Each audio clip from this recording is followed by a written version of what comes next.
रुख पे लिखी है बचपन कहानी,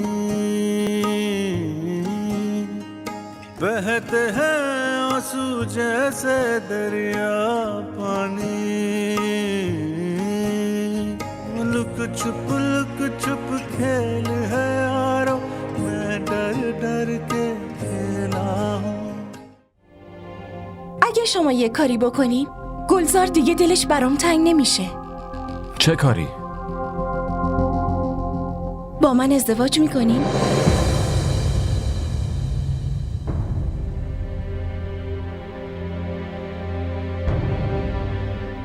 این چه حرفیه میزنی افروز؟ من میخوام باهاتون ازدواج کنم. حرفم واضح نیست؟ افروز دخلت سر جاشه؟ چطور میتونی همچین حرفی بزنی؟ من که حرف اشتباهی نزدم. بعد از طلاق گرفتن آبجی اون زن قبلیتون میشه.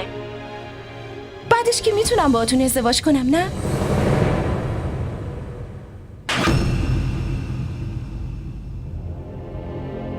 آرو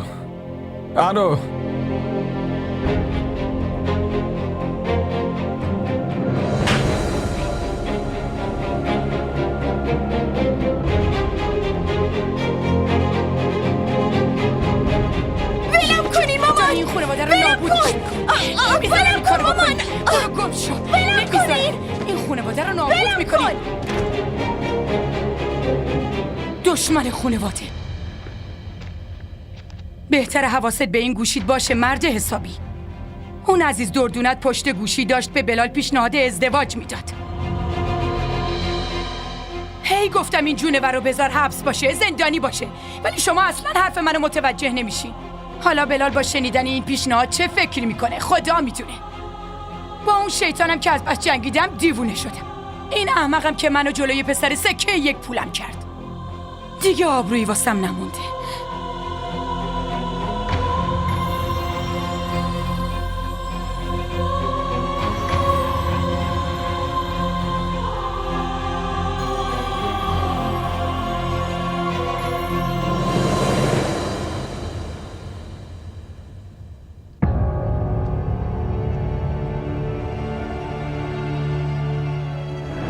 تو هنوز نمیدونی من چقدر آدم بدی هستم.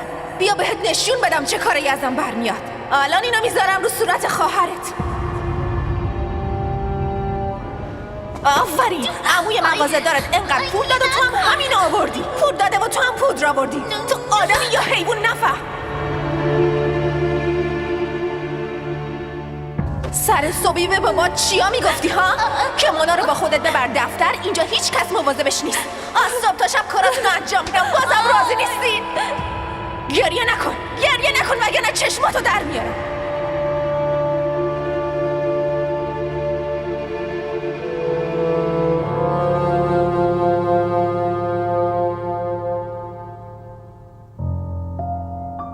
اگه شما یه کاری بکنین گلزار دیگه دلش برام تنگ نمیشه.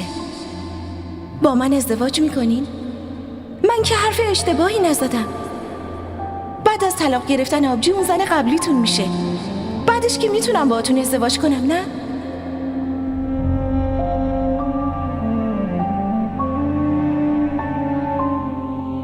مشترک مورد نظر در دسترس نمی باشد. لطفاً بعداً تماس بگیرید.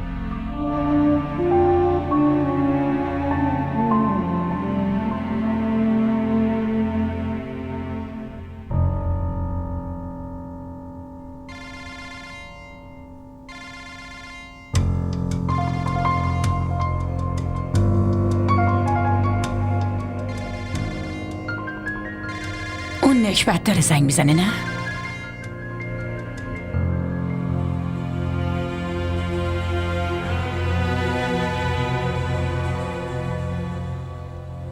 میدونستم که اون الان دلش آروم نمیگیره و حتما بهت زنگ میزنه. حالا چی میخوای بهش جواب بدی؟ من که نمیخوام با اون نکبت هم کلام بشم. واقعا که جای تأسف داره. اون دختری عزیز دردونت تو رو تو این دوراهی قرار داده.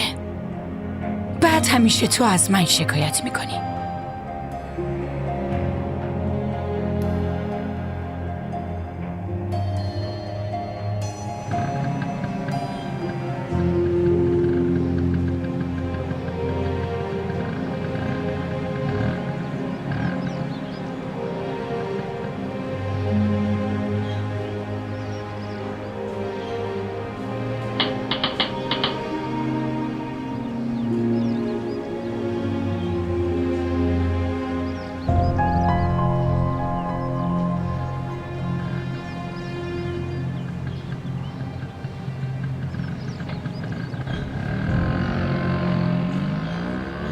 طبق گزارش انجمن قهوه بریتانیا روزانه حدود 98 میلیون بله، فنجان چی قهوه شده؟ در مامان بریتانیا گلزار نیومده نوشیده خونه؟ می‌شود. نه انجمن خیر، ملی اونو که قهوه همیشه تو نشان می‌دهد می‌رسونی که در خونه. ایالات مامان متحده امروز دیر این رسیدم رقم مدرسه، حدود ولی اون تو مدرسه 517 میلیون ولی فنجان پسرم فکر کنم اون روی مطالعات خونه رو قبلی نشان بلده. دادند که این نوشیدنی ممکن آره است راه برای خونه رو باید سلامتی بلد باشه، مفید ولی چون زیرا مدرسه‌ش مصرف هم قهوه انقدر با دور کاهش نیست باید تا الان خطر رسیده بیماری باشه. مختلف خیلی نگران شدم مامان، خیلی نگران.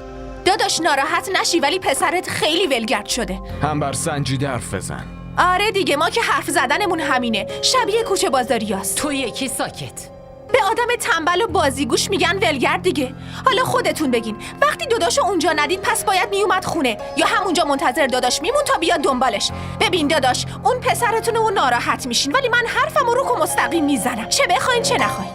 مامان لطفاً شما مواظب مونا باش. بیا، من تو بیا مسیر مدرسه عزیزم. دنبالش عزیز میگردم. بیچاره دلم. راهو درست حسابی بلد نیست. چطوری بخواد برگرده؟ سری میاد. عزیز دلم، آروم باش، آروم باش.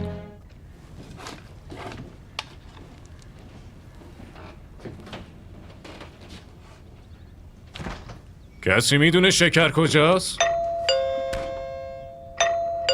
ملیحه ببین کی داره در میزنه.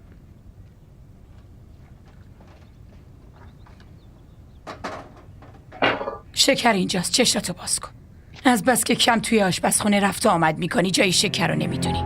واسه همین میگن کارای زنونه رو باید زنها انجام بدن. ولی تو غرور و لجبازی تو کنار نمیذاری. فکر کنم از کارای آشپزخونه خیلی خوشت اومده.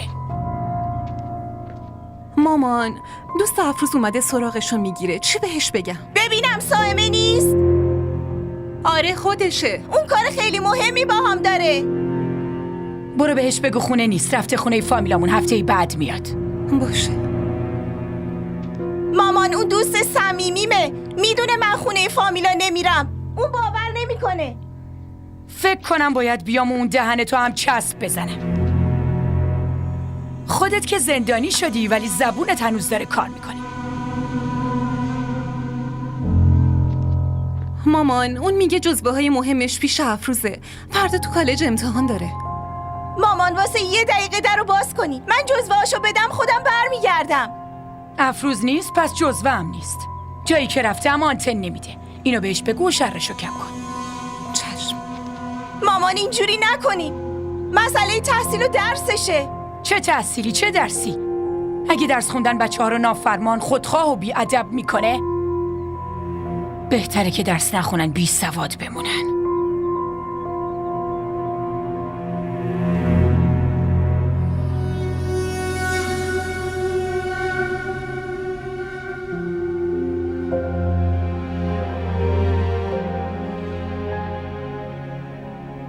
بلال پسرم کجا داری میری؟ مامان میرم یه بار دیگه بگردم. تو که همه روز دنبالش گشتی. نمیدونم غذات هم درست خوردی یا نه. یه بار دیگه دنبالش بگردم، دلم آروم نمیگیره. آقا پسرتون توی کوچه مدرسه خواب بود که پیداش کردیم. خیلی ازتون ممنونم داداش، ما خیلی نگرانش بودیم. قربان شما، لطفا مراقب بچه‌تون باشین. خیلی ممنونم.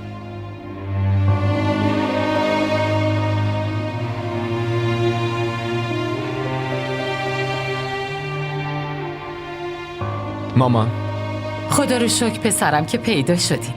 برین دستورتون رو بشورین، منم واسهتون غذا گرم میکنم.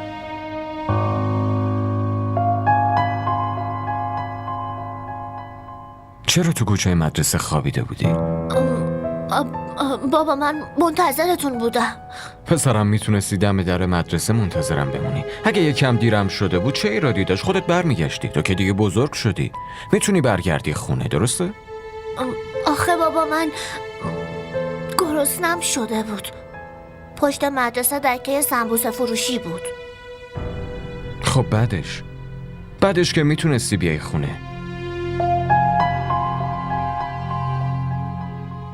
پسرم به سوالم جواب بده. من دلم نمیخواست خونه بیام. چرا دلت نمیخواست؟ من دلتنگ مامانم.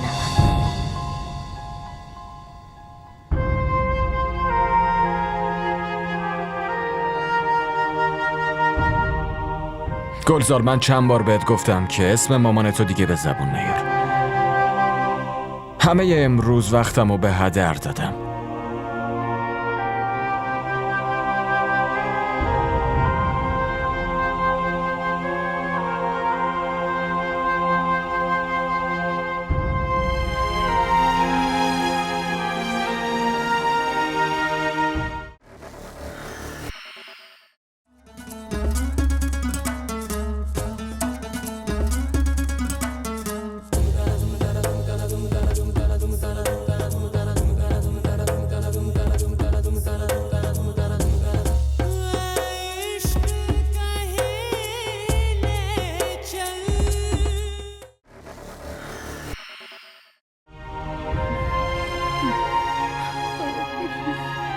گلزار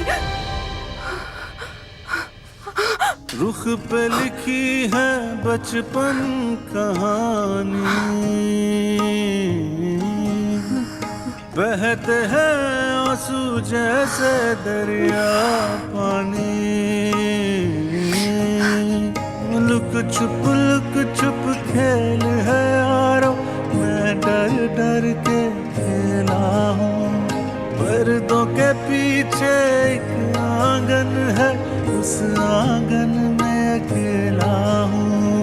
दिल क्या चाहे दिल क्या चाहे, इस दिल की ना मानी, रुख पे लिखी है। الو عمو، بلال هستم. آره میدونم. عمو افروز امروز از گوشی شما تماس گرفته بود. آره اونم میدونم. ولی اینو نمیدونین که چیا گفت به من، درسته؟ اون یه مزخرفی گفت، تو هم بهتره فراموشش کنی. ولی عمو جان افروز الان کجاست؟ چرا گوشیش خاموشه؟ همه چی خوبه؟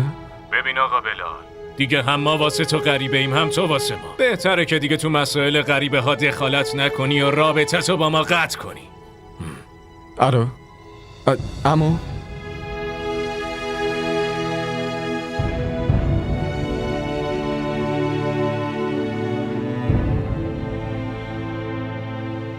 خیلی خوشحال شدم که حساب اون جلاد و کف دستش گذاشتی. همینجوری باید باهاش حرف میزدی. ببین شگفت خانم، اینطوری هر لحظه جلوی چشم سبز نشو. من واسه این اتاقو ترک کردم چون آرامش میخواستم. این اتفاقای مزخرفی که داره میفته، اینا همش به خاطر کارای توه. میدونی؟ تو جنبه تعریف شنیدن نداری. واقعیت همینه. تو کجا اصلا لیاقت تعریف کردن رو داری؟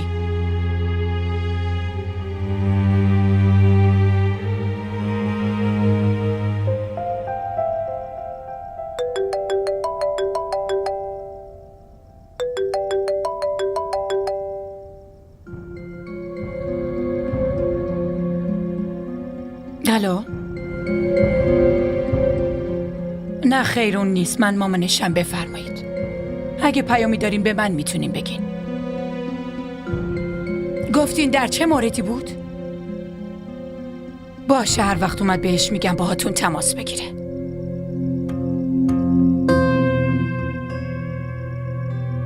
سارا؟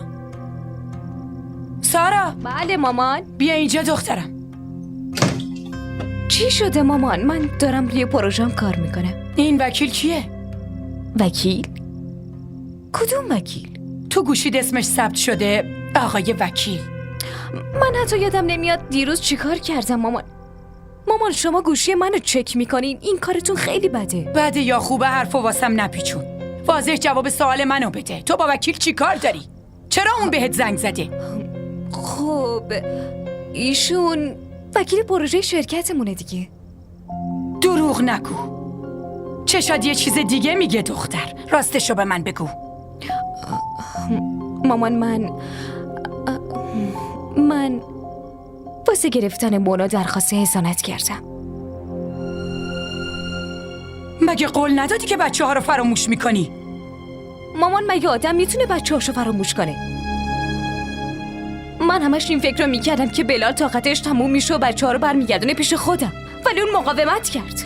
شما که میدونین چند روز پیش مونا تو بیمارستان بستری بود. اگه خدایی نکرده دوباره چیزیش بشه اون وقت چیکار کنم؟ اون بچه بیگناهه.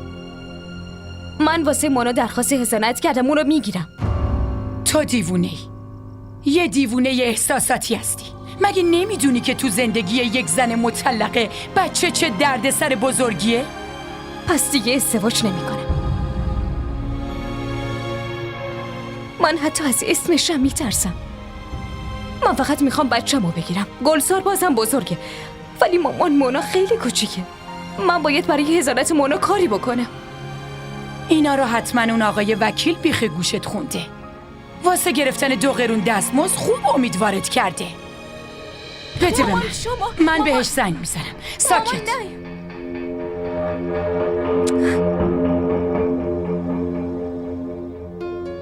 نه خیر، من مامانش هستم. آقای وکیل، ما این پرونده رو باز نمی کنیم. پرونده حضانت دیگه. بله شما کنسلش کنین. اگه لازم شد من خودم باهاتون تماس میگیرم و میگم. خیلی لطف میکنین. آقا چه من بگم بهتون چه اون، هر دوش یکیه. من مامانش هستم. حرف من و اون یکیه. شما چی فکر میکنین؟ که با این کارا میتونین منو منصرف بکنین؟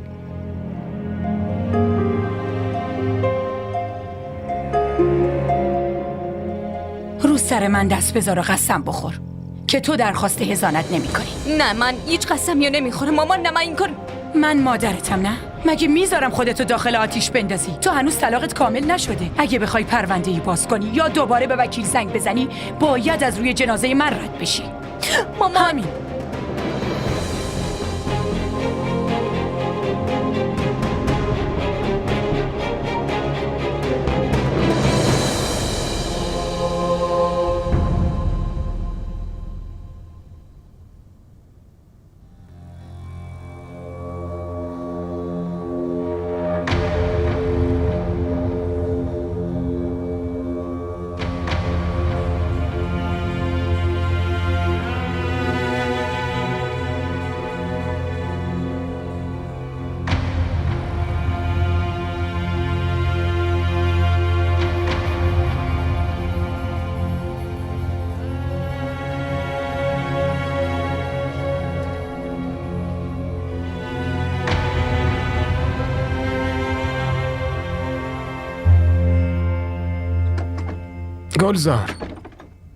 گلزار پسرم.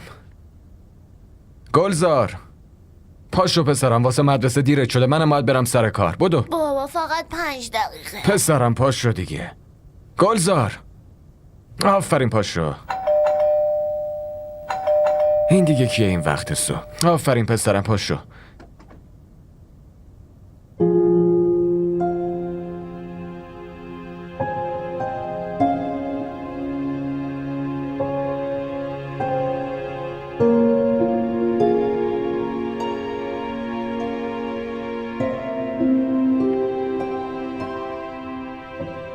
چی شده افروز؟ تو چرا انقدر ترسیدی؟ داداش بلال، من با بدبختی تونستم بیام اینجا. چرا؟ چی شده؟ خاله افروز، شما چرا نیومدین منو ببینین؟ شما میدونین که من خیلی دلم براتون تنگ شده بود. لطفاً از این به بعد بیشتر بیایید لطفاً.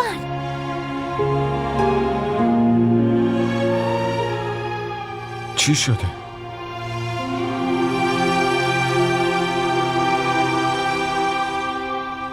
این مصیبت چی بود سرمون اومد؟ شما به اصرار داداش بود که اجازه دادین بیاد خونمون. ولی من که نگفتم هر وقت دلش خواست سرشو بندازه پایین بیاد. مامان، من که میگم حتما اینا یه نقشه زیر سر دارن که داداش هم در موردش میدونه، ولی به ما چیزی نمیگه. ولی من فکر نمی کنم که بلال چیزی بدونه. مگه قبلا میدونستی؟ اون زمان که داداش زن داداشو عروس این خونه کرد و آورد. ولی تا وقتی واقعیت رو نفهمیدیم چی کار میتونیم بکنیم؟ چرا نمیتونیم بگیم مامان؟ آخه شما خودتون بگین این وقت صبح آیا کسی اینجوری خونه یکی دیگه میاد؟ من دارم بهتون میگم حتما اینا یه نقشه‌ای دارن که فقط من و شما ازش بیخبریم. حالا چرا فکر میکنین از خونه بندازینش بیرون؟ من نمیتونم این کارو بکنم. باشه، پس من بیرونش میکنم. دیوونه شدی مگه؟ ممکنه بلال عصبانی بشه و الکی دعوا را بندازه. اول بذار بفهمیم که اصل ماجرا چیه. مامان از دست شما. ما را در شبکه‌های اجتماعی دنبال کنید.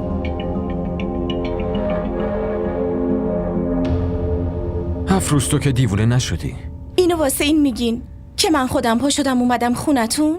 افروز من از دیروز ذهنم درگیر بود ولی نتونستم بهت زنگ بزنم. الانم که جلوت نشستم و دارم حرف میزنم حتی نمیتونم فکرشو بکنم. منم همچین فکری نکرده بودم ولی الان فکر کردم. پس شما هم فکر کنین. من حتی نمیتونم فکرشم بکنم. یعنی شما بعد طلاق ازدواج نمی کنین؟ هیچ وقت. همه مردا همینو میگن ولی بهش عمل نمیکنن. مارگزیده از ریسمان سیاه‌سفید میترسه. من تجربه قبلیمون قدر بد بوده که دیگه نمیخوام تکرارش بکنم. آدما بدتر از اینو هم فراموش میکنن چون زمان همه چی رو حل میکنه. و در ضمن چند وقت دیگه باید ازدواج کنین وگرنه مامان و خواهرتون براتون زن میگیرن. پس بهتر نیست که با من ازدواج کنی؟ تو چرا اینو میخوای؟ چون به نظرم این بهترین راهه، هم برای شما هم بچه ها و هم من. نکنه میخوای سارا رو تحریک کنی که اینطوری سارا هم از طلاقش منصرف بشه. الان داریم به نیتم هم شک میکنی؟ من باید برم سر کار. این جواب سوالای من نیست. افروز من برای سوالای تو هیچ جوابی ندارم. برای تو هم بهتره که همین الان برگردی خونتون افروز. گلزارم باید ببرم مدرسه، خیلی دیرم شده. باشه شما برین سر کار، من گلزار رو میبرم مدرسه. نه خیر، خیلی ممنونم ازت ولی من خودم میبرمش. ولی اون دلش برام تنگ شده. چند دقیقه پیشش باشم خیلی خوشحال میشه، خواهش میکنم.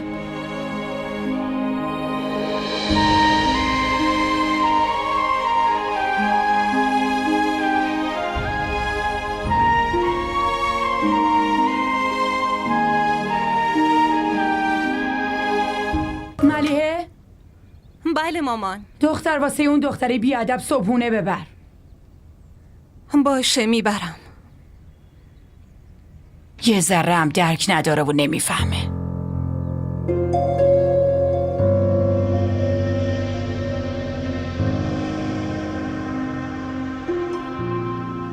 افروز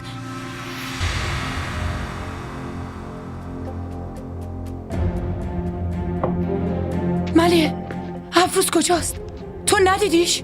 نه مامان جان. پس کجا گذاشته رفته؟ من از کجا بدونم؟ تو چطور نمیدونی؟ یعنی از خونه فرار کرده؟ دختر دیشب تو غذا براش بردی؟ آره من غذا بردم ولی فراموش کردم در رو قفل کنم. چی شده مامان؟ چرا اینقدر سر و صدا میکنین؟ همین الان خوابم برده بود. دختر تو چرا همش به فکر خوابتی؟ اون دختره نکبت از خونه فرار کرده. فرار کرده؟ حالا باز هی طرفداریشو بکن، براش دل بسوزون که درو باز کن، درو باز کن. باز چه خبره؟ صدات همه محل و ورداشته. تو دیگه این وقت صبح کجا رفته بودی؟ رفته بودم واسه خودم صبحونه بگیرم. صبحونه بخوره تو سرت، مثل یه مرد به مشکلات خونت فکر کن. دختر احمقت آبروتو برده و از خونه فرار کرده. فرار کرد؟ چرا دهنت باز مونده؟ برو دنبالش بگرد. فرار کرد؟ وای خدای من، تو چطور این کارو کردی؟ دختره ابله. من از کجا میدونستم؟ الان چه خاکی تو سرمون بریزیم؟ کجا غیب شده اون احمق؟ برو گوشیمو بیار، زود باش، برو گوشیمو بیار. اینو ولش کن.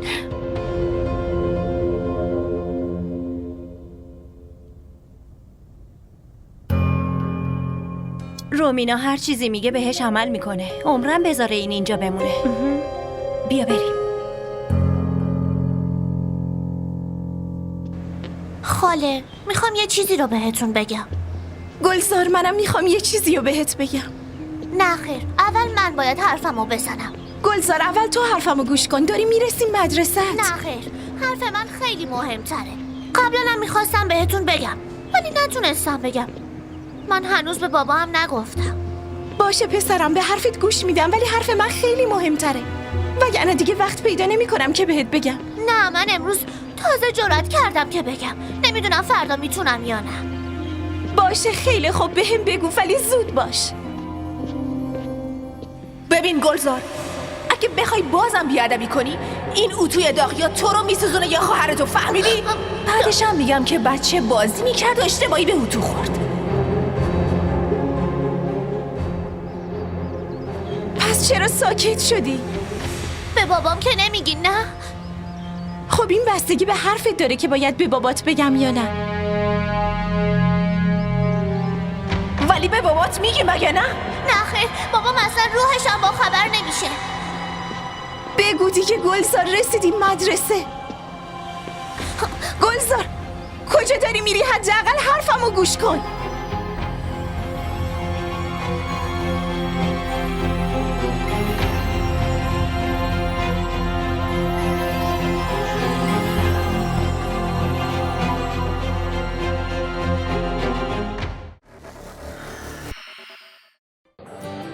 بگو ببینم خوشگله. دونی وقتی آدم عاشق یکی میشه دیگه نمیپرسه که چقدر خوشگل. شاید اون از همه خوشگل‌تر باشه. این عشق عزیز دلم، آب نیست که هر وقت تشنت شد بگی یه لیوان آب بده. برای آب باید هزینه شو داد، به همون قیمتی که تشنه های کربلا پرداخت کردن.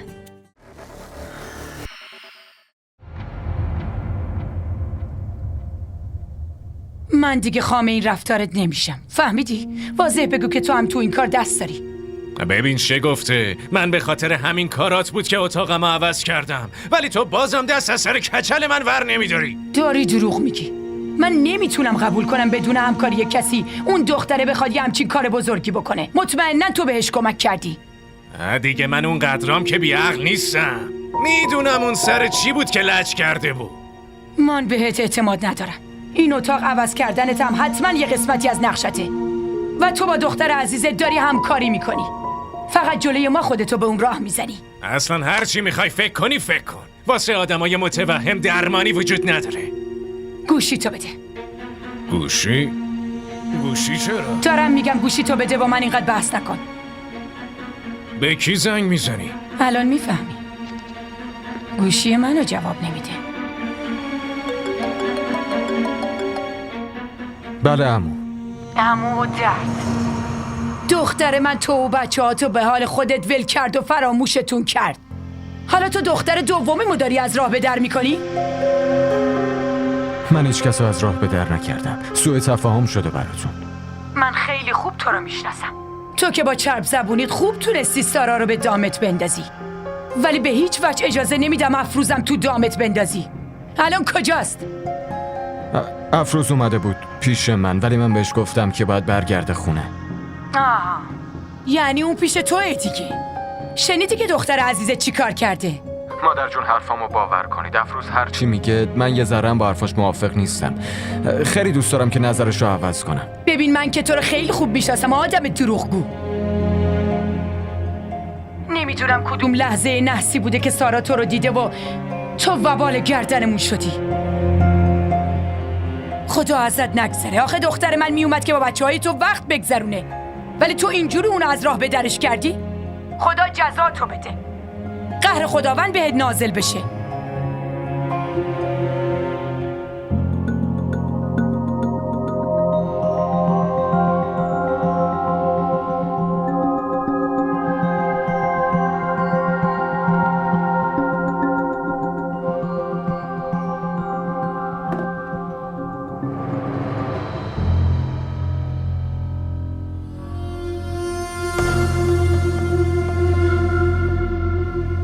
دختری احمق، امروز دختر بابام نیستم اگه تو رو زنده بذارم، فهمیدی؟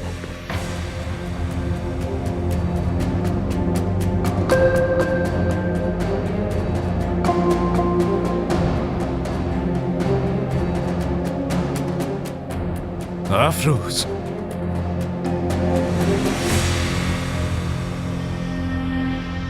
رو مامانت دست بلند میکنی؟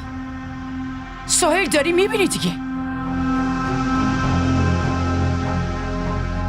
این دختره یکی یه دونه بی ادب و سرکش تو؟ منو بکش. نه اینو که من برای شما آوردم. منو بزنین. امروز منو اینقدر بزنین که بیفتم بمیرم.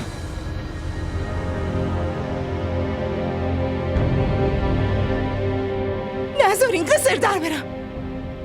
اینطوری از شر هزینه‌های زیاد بیمارستان برای همیشه راحت میشین. بگیرین اینو، منو بزنین.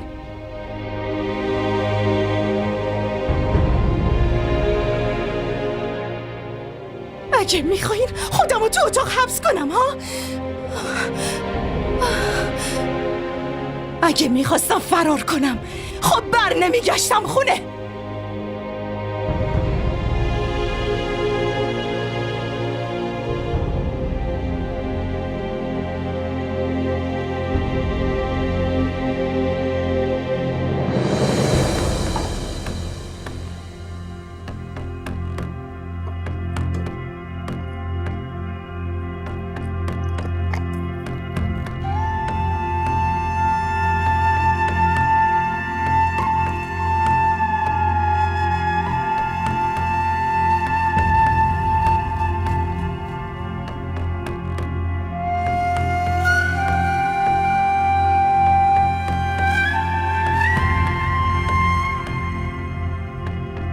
ما را در شبکه‌های اجتماعی دنبال کنید.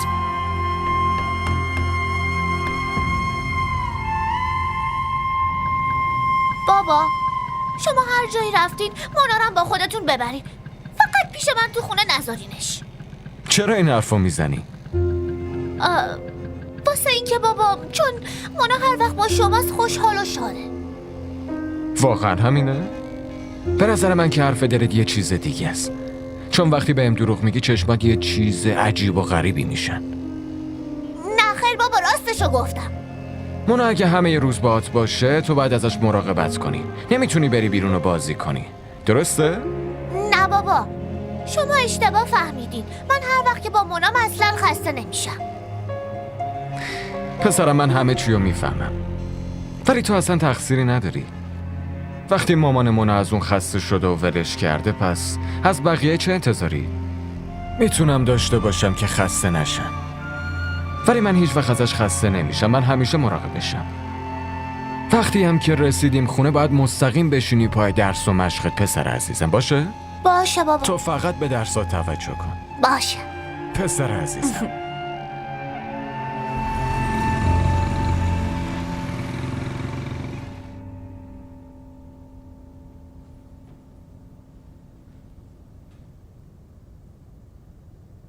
گلزار بیا اینجا.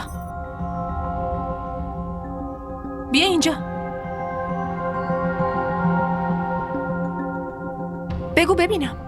شنیدم امروز شازده با خالش رفته بود مدرسه. تو راه داشتین راجع به چی با هم حرف میزدین؟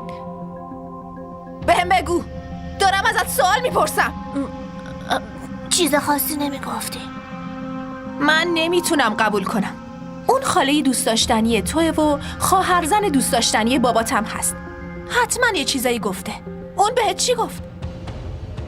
نه عمه، قسم میخورم هیچ حرفی نزدیم. پس اون وقت صبح واسه چی اومده بود؟ من از کجا بدونم؟ ببین گلزار، تو دیگه داری کم کم منو عصبانی میکنی. بهم بگو دیگه، زود باش. عمه، من زود لباسمو عوض کنم برمیگردم.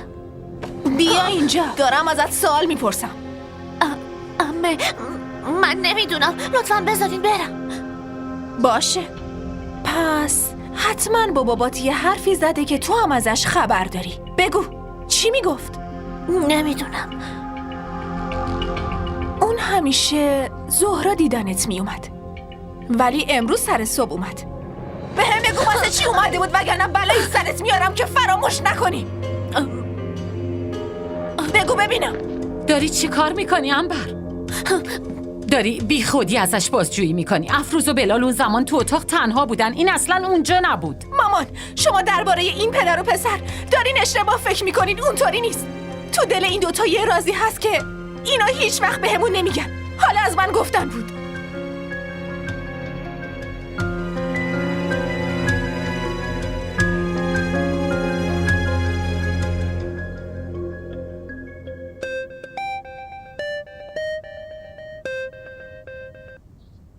بله سارا خانم. سلام آقا، من 2 فایل رو براتون ارسال کردم. ببینید و اگه به اصلاح نیاز داشت بهم بگین.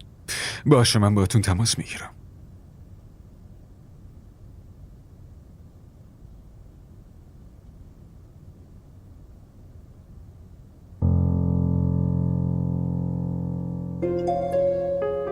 آبجی سارا، شما میدونین من از داداش بلال خواستگاری کردم؟ آره مامان گفت. یعنی براتون اصلا فرقی نمیکنه من باهاش ازدواج کنم؟ افروز، من کاری مهمتری برای انجام دادن دارم، مزاحمم نشو. باشه، اگه شما تصمیم گرفتین زندگیتون رو با کار کردن ادامه بدین پس همین جوری کار کنین. من اون زندگی که شما ولش کردین و مال خودم میکنم. ببینیم این کارتون خوب پیش میره یا اون زندگی که ولش کردین؟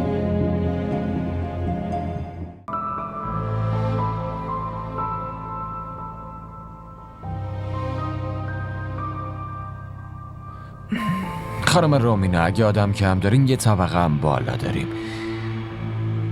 اونجا میتونید آدم رو بر علیه من تحریک کنین. هیچ فایده ای نداره. من هر کاریم بکنم تو تهش همینی. شاید شما نمیدونین که تو شرکت هایی که مردم دنبال حرف و حدیثن سیاست گذاری های بی جایی وجود داره خانم رومینا. من علاقه‌ای به سیاست بازی ندارم. علاقه ندارین؟ شما که همش تو اتاق همکارا میرین و غیبت میکنین، مدام دارین پچ پچ میکنین. درسته شاید در مورد من صحبت نکنین ولی همیشه این کارو انجام میدین خانم. من فکر میکردم شما اومدین اینجا برای یه لقمه نون حلال دارین کار میکنین، ولی متاسفانه میبینم که به جای کار خیلی کارهای دیگه هم میکنین. سرت به کار خودت باشه بلال. रुख पे लिखी है बचपन कहानी बहते हैं आंसू जैसे DDTV ارائه کننده بزرگترین سریال های درامای ترکی، کره‌ای، پاکستانی دوبله شده به فارسی می باشد. لطفاً سابسکرایب کنید و عضوی از خانواده ما شوید.